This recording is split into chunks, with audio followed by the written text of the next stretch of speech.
Now, she could not quit smoking. She tried, and she couldn't quit. Well, one time she caught viral pneumonia, and she went in the hospital and struggled for every breath she took. And she vowed never to smoke again. And she'd never touch another cigarette. What if your career was not a fixed path, but instead a series of intentional starting lines? Our next speaker knows exactly what it takes to reinvent yourself, increase your impact, and create a career that you truly love. Mike Amato has spent over 35 years as a leader in financial services, overseeing global operations and sales for teams of over 30,000 employees across the US, UK, Western Europe, Africa, and the Middle East. An interesting fact is that he started his career answering phones for just $7.50 an hour. And 24 years later, he was the president.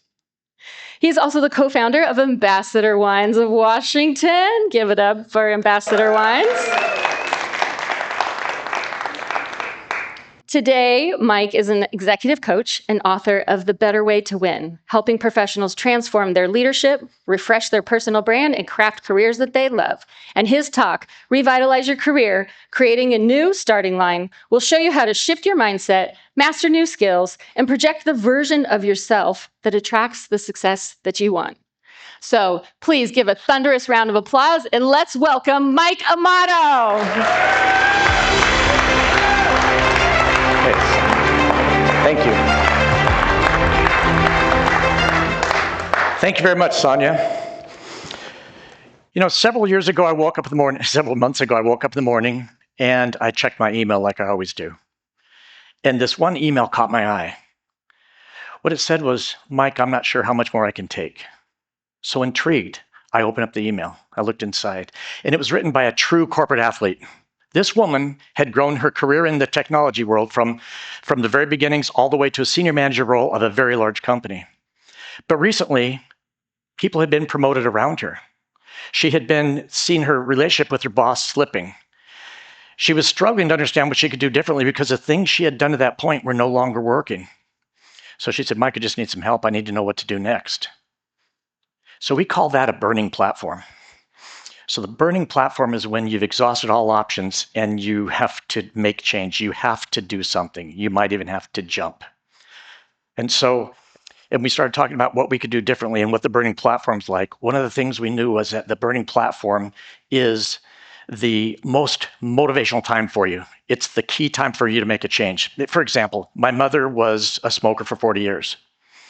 Now, she could not quit smoking. She tried, and she couldn't quit. Well, one time she caught viral pneumonia, and she went in the hospital and struggled for every breath she took.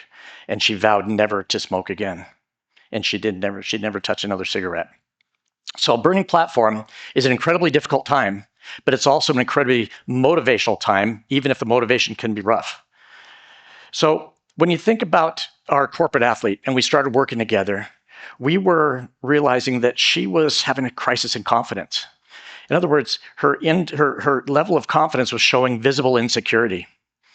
And that insecurity was creating a projection of her that was not herself. And so the further she got away from her authentic self, her authentic energy, the worse it got. So the realization is that the world around us is but a reflection of our projection. So in other words, to change your projection, you can change your world. Now, what's an example of this? So Oprah Winfrey is a great example. Oprah Winfrey was a newsreader on national news, and she was struggling. In fact, her boss was talking to her about being too authentic, too much emotional intelligence. And she went to her mentor, none other than Maya Angelou. And Myra told her, why don't you start your own TV show? And the Oprah Winfrey Show became one of the most successful talk shows of all time. Why? Because of Oprah's authenticity, her emotional intelligence, and her ability to connect with guests really resonated with the audience worldwide. You see, the world didn't want Oprah to be fixed. They didn't want Oprah to be more something. They wanted Oprah to be Oprah, and that led to her incredible success. So when you think about that notion of where the corporate athlete, it's very important to understand how a career grows. We have to understand that. And there is a talent pipeline, and the talent pipeline has 6 levels in it. 6 turns. And what happens as we rise in proficiency in one level, there's a transition to a new level. And the things we knew that got us to where we are now all of a sudden change. There's something very, very different. So you have to pick up those skills. And you can do it in your career, either in the moment, in the time, which is extremely tough to do. For example, how many great salespeople turn out to be very poor sales managers? So some people can never make that transition. So if you can get the right help, you don't need to learn on your own. You can actually start to accelerate your career and use the new skills that it'll take to succeed. Now, I learned about the corporate pipeline myself. I had moved in the organization up to a senior manager role in the investment arm of Washington Mutual Bank.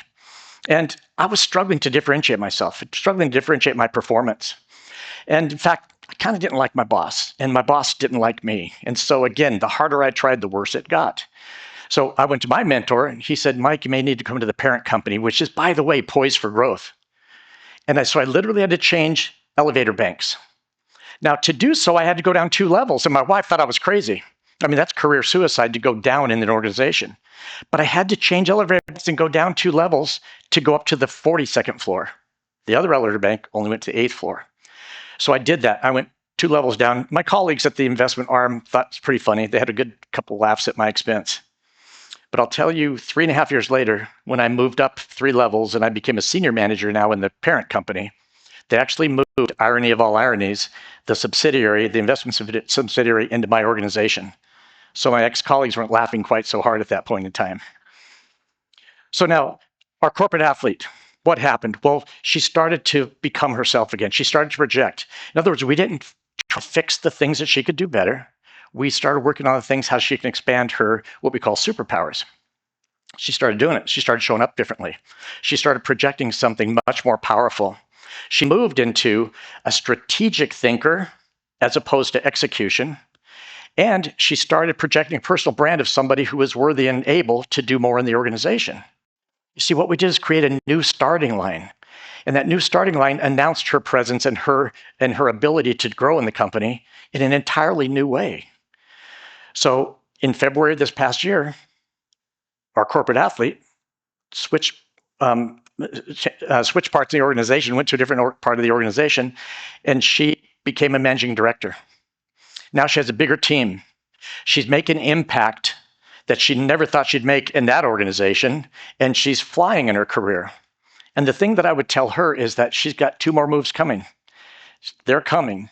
And so I'm so proud of her because never once did she say, I want to grow in the company because I want more power. She never once says, I want to grow in the company because I want more authority or I want people to serve me. She did it because she wanted to serve and she wanted to have a greater impact and to serve more people. And now her team's the beneficiary of that.